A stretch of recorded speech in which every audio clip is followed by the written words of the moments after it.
చాలా వందనాలు బ్రదర్, చక్కని సాక్ష్యాన్ని మాతో పంచుకున్నారు. చాలా చాలా వందనాలు. దేవుడి సాక్ష్యాన్ని దీవించి ఆశీర్వదించును గాక. మీరు ఇంత బిజీగా మరి క్రిస్టియన్ కుటుంబంలో పుట్టిన నామకార్థ క్రైస్తవుడుగా చర్చ్కి వెళ్ళి వస్తూ అలా ఉండేవారు మీ తల్లిదండ్రులను బట్టి. మరి మీరు ఇంత చక్కని జాబ్ చేస్తూ మార్కెటింగ్ మేనేజర్ స్థాయిలో మరి మంచి పెద్ద పెద్ద మేనేజర్స్తో పెద్ద పెద్ద బిజినెస్లు డీల్ చేసే మీరు మరి యేసుక్రీస్తుని నమ్ముకోవడానికి గల, యేసుక్రీస్తులోనికి రావడానికి గల ప్రధాన కారణం ఏంటి బ్రదర్? ఆయన తన వాక్యం ద్వారా నాతో మాట్లాడాడు. యోహాను సువార్త 3:16 ద్వారా. అందులో క్లారిటీగా క్లిస్టల్గా నువ్వు నశించవు అన్న మాట నన్ను పట్టుకుంది. ఆ మాటను బట్టే ఇంకా ఆయనను అంగీకరించాను, ఆయన పిలిచాను పర్సనల్గా నా లైఫ్లో. నువ్వు పిలిస్తే నేను ఇప్పుడే వస్తాను అన్నాడు. ఆ మాటను పట్టుకుని ప్రభుని పిలిస్తే ఆయన సజీవుడై నా వాడని నాలో వచ్చి ఉన్నాడు కనుక అందుని బట్టి నేను సంపూర్ణంగా ప్రభుకి నా హృదయాన్ని సమర్పించుకున్నా. చాలా వందనాలు బ్రదర్. మానసిక ఒత్తిళ్ళు, ఫైనాన్షియల్ ఆర్థిక ఇబ్బందులు ఇవన్నీ తట్టుకోలేక, ఇంకా మీరు కుటుంబ సమస్యలకి ఇవన్నీ తట్టుకోలేక ఇంక ఈ జీవితాన్ని ఇంకా చాలిద్దాం, ఏ ఆనందము నా జీవితంలో లేదు అని మీరు నిరుత్సాహంలో డిప్రెషన్లోకి వెళ్ళి చనిపోదాం అనుకుని మరి మీరు క్రిస్టియన్ అయినా కూడా మీకు యేసుక్రీస్తు ప్రభు నిజమైన దేవుడని లేదా మీ సొంత రక్షకుడని ఇంకా అంతవరకు తెలియదు. కాబట్టి మీరు ఏం చేశారంటే ఇంకా అందరూ ఏ మతమైనా పర్వాలేదు, ఏ దేవుడైనా పర్లేదు, మొత్తానికి ఒక దేవుడు ఉన్నాడని మాత్రం మీరు నమ్ముతున్నారు. మీరు హేతువాది కాదు కాబట్టి నిజ దేవుడు ఎవరో మీరు నాతో మాట్లాడాలా, నన్ను ఈ సూసైడ్ నుంచి రక్షించాలా, నా జీవితంలో మీ చిత్తమేంటో అది మీరు జరిగించుకోండి, ఇట్స్ యువర్ ప్రాబ్లం అని మీరు మాట్లాడినప్పుడు మరి మీకు ఆ సమాధానం యేసుక్రీస్తు ప్రభువు నుంచే ఆ సమాధానం వచ్చినప్పుడు మీకు ఎలా అనిపించింది? ఎందుకంటే ఆయన ఆంటీ గారి ద్వారా ఏదైతే మాట్లాడాడో ఆ మాట నా కళ్ళలో కళ్ళు పెట్టి మా ఇంటి క్రింద ఉన్నటువంటి శ్యామల ఆంటీ గారు ఆ మాట ఏదైతే మాట్లాడిందో ఆ మాటలో ఉన్న జీవము, life in the word of God అంటారు కదా. సో ఆ మాట ఆ రోజున వచ్చినటువంటి మాట తర్వాత జాయిస్ మేర్ గారి ద్వారా దేవుడు ఏదైతే మాట్లాడాడో, నా కుమారుడు నువ్వు ఎందుకు ఆత్మహత్య చేసుకుంటావు ఇదిగో అని చెప్పేసి మాట్లాడినప్పుడు ఈయన కాకపోతే ఈయన ఎలా మాట్లాడతాడు అనేది నాకు కన్ఫర్మేషన్ వచ్చేసింది. యేసయ్యే నిజ దేవుడు, యేసయ్యే ప్రభు కనుక ఆయన మాట్లాడిన మాటలన్నింటినీ కూడా రుజువుపరిచాడు. అందుకని నా ప్రభు అని చెప్పేసి నేను చిన్నప్పటి నుండి ఫెయిత్లో అయితే ఉన్నామో ఆ ఫెయిత్ వృధా కాలేదు. పితరుల దేవుడు, ఇప్పుడు ఆరాధిస్తున్న దేవుడు, నా దేవుడు, నీ దేవుడు ఒక్కడే ఉన్నాడు. అదే అంటే మీకు స్వరము వినిపించిన అది యేసుక్రీస్తు ప్రభుదే అని ముందు నుంచి క్రిస్టియన్ కాబట్టి బ్లైండ్గా నమ్మకుండా ముందున్న ప్రాఫెసీ తర్వాత ఉన్న ప్రాఫెసీ మీరంతా కన్ఫర్మ్ చేసుకొని క్రాస్ చెక్ చేసుకున్నాకే మీరు అది యేసుక్రీస్తు ప్రభువే నాతో మాట్లాడింది, ఈ 33.5 కోట్ల దేవుళ్ళు అనబడే వారిలో మాట్లాడింది యేసుక్రీస్తు ప్రభు నిర్ధారించుకున్నాను 100%. ఓకే, చాలా సంతోషం బ్రదర్. ఎప్పుడైతే యేసుక్రీస్తు ప్రభులోకి వచ్చారో, ఆయన్ని సొంత రక్షకుడు అంగీకరించారో 45 నిమిషాలు మీరు బాగా ఏడ్చాను అని అన్నారు. సో యేసుక్రీస్తు ప్రభువులోకి వచ్చినప్పుడు 45 నిమిషాలు మీరు ఏడ్చారు. అలాగే మీ కుమార్తె చనిపోయినప్పుడు కూడా మీరు ఏడుస్తూ రోడ్ల మీద పరిగెడుతున్నారు. సో ఆ ఏడుపుకి ఈ ఏడుపుకి మీకు ఎలా తేడా అర్థమైంది? రెండిట్లో మీకు వ్యత్యాసం ఎలా కనిపించింది? తండ్రి ప్రేమ ఎలా ఉంటుంది అనే దానికి నాకు సిలువ దర్శనం చూపించాడు ప్రభు. ఆల్టర్ కాల్లో ఆ వాక్యము పరిచర్యలో జాయిస్ మేయర్ గారి ద్వారా నేను చూశాను. ప్రభు అయిన యేసయ్య మాంసపు ముద్దగా మారటము నా కళ్ళ ముందు చూపించాడు. ఒక వ్యక్తి 6 అడుగులున్నా 5.5 అడుగులున్నా శరీర రక్త మాంసములతో ప్రాణంతో జీవముతున్నటువంటి వ్యక్తి ఆయన దేవుడై ఉండి నా కొరకు మరణించాల్సిన అగత్యం ఎందుకు వచ్చింది? ఆ దర్శనము, ఆ సిలువ దర్శనము నిజంగా అసలు నేను ఆ రేడియన్స్ని, ఆ పవర్ని నేను తట్టుకోలేకపోయాను. నేను లిటరలీ నా హ్యాండ్స్ని ఇలా పెట్టుకుని నువ్వు దేవుడు పై ఉండి నా కోసం చావాల్సినటువంటి అగత్యం ఏమొచ్చింది ప్రభా, నేనేం గొప్పవాడిని కాదు కదా అన్న ఆ దర్శనం ఏదైతే ఉందో ఆ ప్రేమ నన్ను కదిలిచ్చేసింది బ్రదర్. అసలు ఆయన దేవుడై ఉండి నేను నశించిపోతే ఆయనకి పట్టింపు ఏముంది? అసలు పోతే ఓరా బాబు, కోట్ల మందిలో బోడిగాడి నువ్వు లేకపోతే నాకేంటి అని అనుకోలేదు. నువ్వు నాకు కావాలి అని ఆయన ప్రాణం పెట్టి ఆ మాంసపు ముద్దగా అయిపోయినటువంటి ఆ సీన్ ఏదైతే నాకు కనపడిందో, నేను అంతకు యోగ్యుని కాదు ప్రభా, I'm not worthy of lot just leave me lord, నేను చూడలేకపోతున్నాను ప్రభా అని ఆ తండ్రి ప్రేమ అసలు నా హృదయాన్ని, నా ఆత్మను ఇలా వెలిగింపజేస్తే ఆ పశ్చాత్తాపం మామూలుగా కాదు. అది తండ్రి ప్రేమ. ఈ తండ్రి ప్రేమ నేను మా పాప నిద్రించినప్పుడు ఏడ్చేది అనేది అది ఫ్లెష్లో నుండి వచ్చినటువంటి ప్రేమ, అది శరీరానుసారంగా అయినటువంటి ప్రేమ. అంటే ఎడబాటు వచ్చేసింది, అది దానిని అది తట్టుకోలేనటువంటి ఆ రీతిగా ఆయన ప్రేమ ముందు ఇదేమి నిలవదులేండి.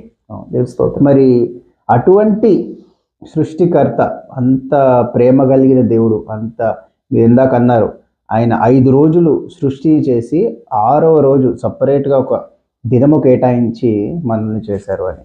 మరి అంత గొప్ప దేవుడు, అంత మహాదేవుడు, అంత మరి భీకర కార్యములు చేసే దేవుడు భూమి మీద ఒక 800 కోట్ల మందిలో ఒక మనిషి అయిన మీకు మీ ప్రశ్నకి సమాధానం ఇస్తూ, మీ అమ్మాయి చనిపోయిన తర్వాత ఎక్కడుంది అని నాకు ఆన్సర్ ఇస్తేనే నేను సేవ కంటిన్యూ చేయాలా లేదా అని నేను డిసైడ్ అవుతాను అని మీరు ఒక మాట అన్నారు. సో మిమ్మల్ని పట్టించుకొని మీ క్వశ్చన్కి 3 విధాలుగా కన్ఫర్మేషన్ దయచేసి దేవుడు ఒక మనిషి మీ పురుగు వంటి మీ ప్రార్థనకి ఎంత కేర్ఫుల్గా రిప్లై ఇచ్చి మిమ్మల్ని ఆదరించిన దేవుని బట్టి మీకు ఆ సిచ్యువేషన్ బట్టి ఎలా అనిపిస్తుంది కదా? నేను ఒక మాట చెప్పాలి మీకు ఇక్కడ, ఎందుకంటే నేను వైజాగ్లో నేను ఎప్పుడైతే 3 floors మీద పిట్టగోడ మీదకి ఎక్కి చనిపోదాం అనుకున్నానో అప్పుడు దేవుడు తన వాక్కును పంపించాడు. యెహోషువ ప్రార్థన చేస్తే సూర్య చంద్ర నక్షత్రాలు ఆగిపోయినాయి అనేది బ్లాస్ట్ చేసేసింది నా మైండ్ను. ఒక నరుడు ప్రార్థన చేస్తే వింటాడా? సరే, ఆ ప్రార్థన విన్న దేవుడు నా ప్రార్థన ఎందుకు వినడు అనేటటువంటి ఆ పట్టుదలతో నేను చాలా మంది కోసం పెనుగులాడి ప్రార్థన చేసినప్పుడు దేవుడు ఎన్నో అద్భుతాలు చేశాడు. నిజంగా ఈ రోజున ప్రార్థన ఆత్మతో నింపాడు అనే దానికి సాదృశ్యంగా ఎప్పుడు కూడా ఈఎం బౌండ్స్ గారు రాసిన ప్రార్థన పుస్తకాలు ఎక్కువ కొంటూ ఉండేవాడిని. నేను అలా చదువుతుండేది. అలాగా ప్రభుని నేను అడిగాను, ప్రభా ఎందుకంటే నా నిరీక్షణ వమ్ము కాలేదు అనే దానికి, అంటే 2013లో నేను 6గురికి బాప్తిసం ఇవ్వబోతున్నాను మా చర్చిలో ఇక్కడ దమ్మాయిగూడ ప్రాంతంలో. ఆ రోజున ఒక రోజు ముందే ప్రభువు నాతో మాట్లాడాడు. ఏమని అంటే, ఆ నైట్ నీ కూతుర్ని, నీ కుమార్తెని, నీ కొడుకుని పిలువు, నేను వాళ్ళతో మాట్లాడబోతున్నాను అన్నాడు. ఎందుకు ప్రభు అంటే, వాళ్ళకి బాప్తిజానికి సిద్ధపరిచి వాళ్ళతో పాటు బాప్తిజం ఇమ్మన్నాడు. నా కుమార్తెకి బాప్తిజం ఇమ్మన్నాడు. నా కుమార్తె అప్పుడే 10th పాస్ అయింది, నా కుమారుడు 8th పాస్ అయి ఉన్నాడు. చిన్న వయసు కదా ప్రభు, ఇప్పుడు ఎందుకు బాప్తిజం అని నేను అడిగా. నేను చెప్తున్నాను కదా నువ్వు పిలువు అన్నాడు. అప్పుడు నాకు అర్థం కాలే, ఇఫ్స్ బట్స్ క్వశ్చన్స్ ఏం లేవు దేవుని ముందు. పిలిచి చిన్ను ఈ దేవుడా, ఈ ప్రభా లేకపోతే ఇంకా నీకేమన్నా రెండో ఆప్షన్ ఉందా? నాకైతే ఈ దేవుడన్నా. అదేంటి డాడీ అలా మాట్లాడతారు? 0 నుండి స్క్రాచ్ అయిపోయిన మన జీవితాలను దేవుడు ఎలాగ కట్టాడు, ఎన్ని అద్భుతాలు చేశాడు. మమ్మీ చచ్చిపోయే మమ్మీని దేవుడు ముట్టి స్వస్థపరచలేదా? అదేంటి డాడీ ఇంకేమైనా ఉందా? ఏసై లేకపోతే మనం లేం డాడీ అని కన్ఫర్మేషన్ ఇచ్చింది. నాన్న నీ విషయంలో అన్న ప్రభు మన దేవుడు అని చెప్పేసి వాడు కన్ఫర్మేషన్ ఇచ్చాడు. అప్పుడు బాప్తిసం ఇచ్చారు. ఆ బాప్తిసము నా జీవితంలో ఒక ఛాలెంజ్ అనమాట. ప్రభు చెప్పి ఒప్పింపజేసి ఆయనకి లోబడి నేను బాప్తిజం ఇచ్చాను కాబట్టి ఆ కన్ఫర్మేషన్ ఇప్పుడు నా కుమార్తె నీ దగ్గర ఉందా లేదా, నా నిరీక్షణ ఇదే కదా. మా నిరీక్షణ క్రీస్తులో ఉండడానికి వేరే ఎక్కడ లేని నిరీక్షణ నీలో ఉంది కనుక నాకు ఒక కన్ఫర్మేషన్ కావాలి నా కుమార్తె. ఎందుకంటే ఇక విడవబడితే దానంత ఈ ఘోరమైన స్థితి ఏది లేదు కదా. అందుకని చెప్పేసి ప్రభుని అడిగాను. నాకు తెలుసు అది కన్ఫర్మేషన్ కోసం ప్రభు, అందుకని ఆ కన్ఫర్మేషన్ ఇచ్చాడు ఆయన.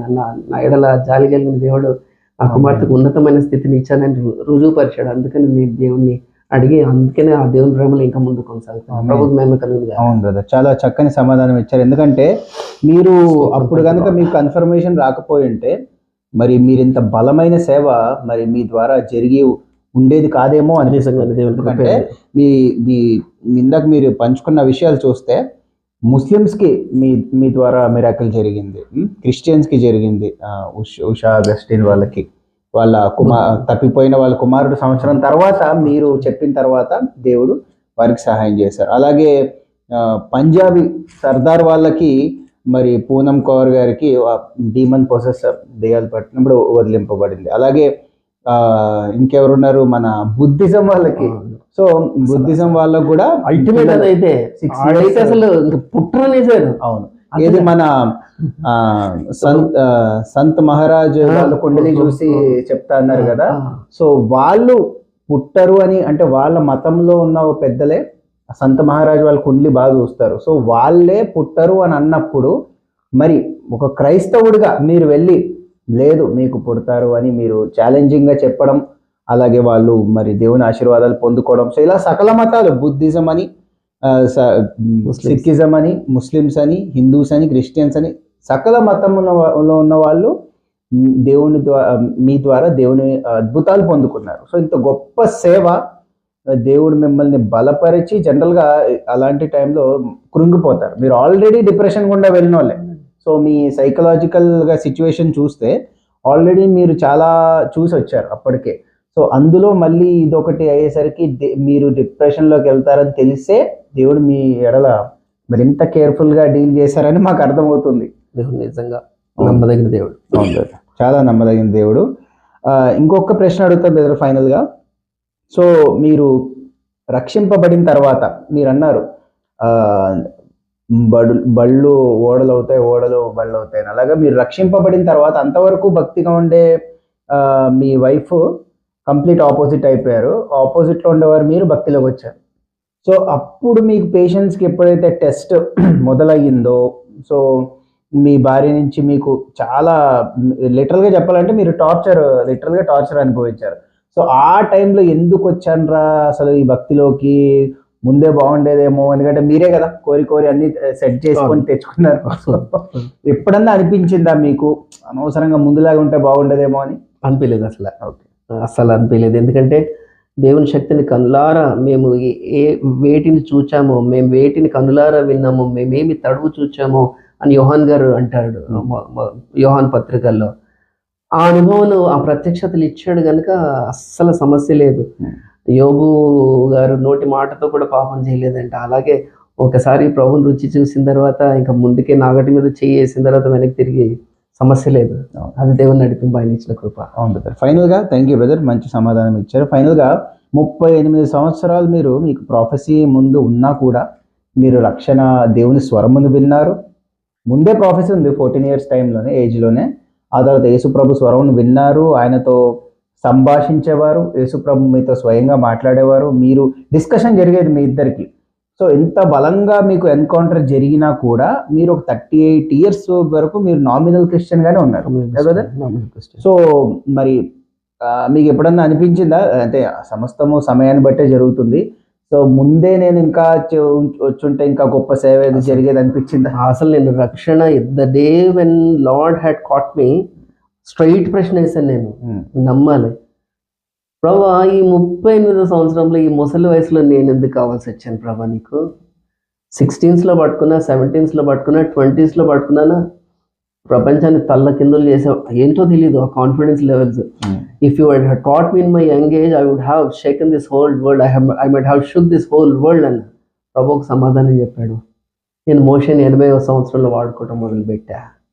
నువ్వు రెడీగా ఉంటే చెప్పు, వయసు కదా బ్యారియర్ నాకు, నువ్వు రెడీగా, ఆర్ యూ రెడీ అన్నాడు. ఎస్ లార్డ్ అని. అంతే, అక్షరాజు అవన్నీ ఇచ్చాడు. జనరల్లో వెళ్ళిపోతాను, లాంగ్ ప్లేసెస్కి జనరల్లో రిజర్వేషన్ లేకపోయినా వెళ్ళిపోతాను. అలాంటి శక్తిని ఇచ్చాడు దేవుడు. అది దేవుని మహిమ. సో అది దేవుని కృప. అవును, దేవుని స్తోత్రం. చాలా చాలా వందనాలు బ్రదర్, చక్కని సాక్ష్యాన్ని మాతో పంచుకున్నారు, ఓపికగా మా ప్రశ్నలకు సమాధానం ఇచ్చారు. చాలా వందనాలు బ్రదర్. చాలా సంతోషం మీతో కలవటము. మీరు మమ్మల్ని ఈ రీతిగా, అసలు I'm know where but God had given me this blessed opportunity in this 2024. Lord had expanded my life. ఈ కృపను ఇచ్చాడు, అందుకు అర్హుడిని కాదు, కానీ మీ ద్వారా దేవుడు ఇచ్చిన ఈ ధన్యతను బట్టి దేవాది దేవునికి వందనాలు. మీకు వందనాలు బ్రదర్. Thank you brother. విన్నారు కదా బ్రదర్ జకరియా విల్సన్ గారి అద్భుత సాక్ష్యాన్ని. మరి బ్రదర్ జీవితంలో మరి ఎన్నో మరి ఆర్థిక ఇబ్బందులు, ఫైనాన్షియల్గా, అలాగే సైకలాజికల్గా, ఫ్యామిలీ పరంగా, అన్ని పరాలుగా ఆయన మరి నలిగిపోయినను మరి దేవుడు ఆయన్ని కుటుంబీకులు విడిచినా, తన ఇంటి వారే విడిచినా దేవుడు ఆయన విడవకుండా మరి ఆయన మరణానికి చేరువై జీవితం చాలించుకోవాలి అనుకునే స్థితిలో నుంచి నిజదేవుడైన యేసుప్రభు ఆయనతో మాట్లాడింది నేనే అని ఆయనకు స్పష్టత ఇచ్చి మరి ఆయన్ని రక్షించుకొని దేవుడు ఇంత గొప్పగా మరి వాడుకొని ఆయన నలుమూలల మరి దేశ నలుమూలలో ఆయన వెళ్తూ మరి నార్త్ సౌత్ అన్ని రకాలుగా దేవుడు ఆయన వాడుకుంటూ ఎన్నో అద్భుతాలు, ఆశ్చర్యకార్యాలు, ప్రవచనాలు, అలాగే స్వస్థతలు మరి ఆయన ద్వారా అన్యుల మరి కుటుంబాల్లో జరిగిస్తూ దేవుడు తన నామాన్ని బ్రదర్ ద్వారా ఎలా మహిమపరచుకుంటున్నారో మీరు సాక్ష్యంలో విన్నారు. సో మీ జీవితంలో కూడా మీకు కూడా ఆర్థిక ఇబ్బందులు రావచ్చు, కుటుంబంలో కలహాలు రావచ్చు, అనారోగ్యాలు రావచ్చు. సో మీరు కూడా అధైర్యపడకండి, నిరుత్సాహపడకండి. బ్రదర్ జీవితంలో దేవుడు చేసిన గొప్ప కార్యములు మీ జీవితంలో కూడా చేస్తాడు. నా వయసు అయిపోయింది, ఇప్పుడు నేను ఏమి సేవ చేయగలను అని కనుక మీరు అనుకుంటే, బ్రదర్ 38వ సంవత్సరంలో మరి ఆల్మోస్ట్ క్లోజ్ టు 40. సో ఆయన యవ్వనం తర్వాత దేవుని సేవలోకి ఎంటర్ అయ్యి దేవుడు ఆయన్ని గొప్పగా వాడుకుంటున్నాడు. సో దేవునికి సమయము, ఆయనకి వయస్సు దేవునికి ముఖ్యం కాదు, సిద్ధపాటు, అలాగే మీ మనస్సు ఎంత సిద్ధంగా ఉన్నారు, మీరెంత సిద్ధంగా ఉన్నారో చూస్తాడు. కాబట్టి ఈ సాక్ష్యాన్ని మీరు ఒక ఆధారంగా చేసుకోండి. మీ కుటుంబంలో కలహాలు ఉన్నాయా, బ్రదర్ జీవితంలో జరిగిన వాళ్ళ కుటుంబంలో ఇచ్చిన శాంతి మీ జీవితంలో కూడా దేవుడు ఇవ్వబోతున్నాడు. మీకు ఆర్థిక ఇబ్బందులు ఉన్నాయా, బ్రదర్ జీవితంలో దేవుడు ఎలా అయితే తన ఆర్థికంగా లేమిలో కూడా తనకి సహాయం చేసి తను ఏదైతే ఆహారం తినాలనుకున్నారో మరి ఎంత చక్కగా తను 2 నెలలు ఆయన ఎప్పుడు 4 సంవత్సరాలు తినలేదు బ్రదర్, 4 సంవత్సరాలు లేని ఆహారం ఆయన 2 నెలలో ఆయనకి చాలు అనిపించే అంతగా దేవుడు ఇచ్చాడు. అలాగే మీ జీవితంలో కూడా మీరు నిరుత్సాహపడకండి, మీరు కూడా చాలు అనేంతగా దేవుడు మీకు ఇవ్వబోతున్నాడు. సహనము కలిగి ఓపికతో నిరీక్షణతో ఆయన పాదాలు పట్టుకుని వేడుకోండి. విజయము ఎల్లప్పుడూ యేసునందు విశ్వాసం ఉంచు వారిదే. సో తాత్కాలికంగా మీకు శ్రమలు వస్తాయి, తాత్కాలికంగా ఇబ్బందులు వస్తాయి, అనారోగ్యాలు వస్తాయి, అప్పుల సమస్యలు ఉండొచ్చు. నిరీక్షణతో ఉండండి, ఓపికతో ఉండండి. బ్రదర్ కూడా ఎలా 4 సంవత్సరాలు ఆయన 2006 నుంచి 2010 వరకు ఫైనాన్షియల్గా ఎలా చితికిపోయారో మరి దేవుడు ఆయనకి ఇప్పుడు చక్కని నెమ్మదిని దయచేశారు. అలాగే మీ జీవితంలో కూడా దయచేయబోతున్నారు.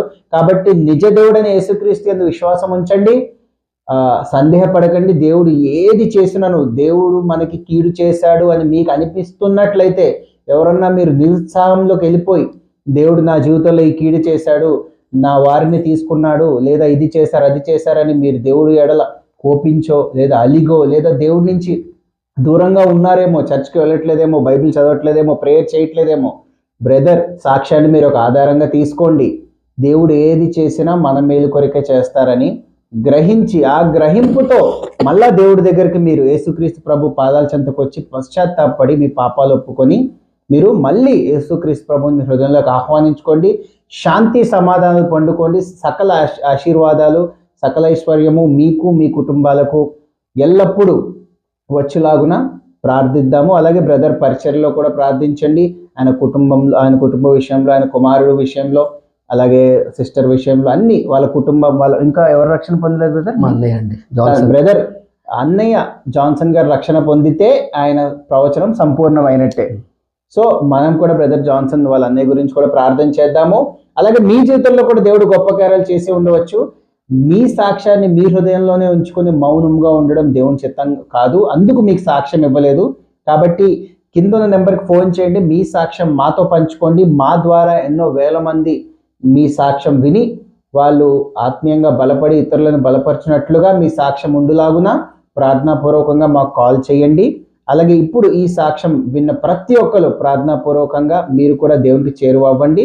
దేవుడు ఈ సాక్ష్యం ద్వారా ప్రాముఖ్యంగా మిమ్ములను మీ కుటుంబాన్ని దీవించి ఆశీర్వదించి సకలమైన విధములుగా మీ సమస్యలన్నిటిలో దేవుడు మీకు తోడై ఉండి బలపరిచి ఆశీర్వదించి దీవించును గాక. ఆమేన్. అందరికీ praise Lord Jesus. Praise lord.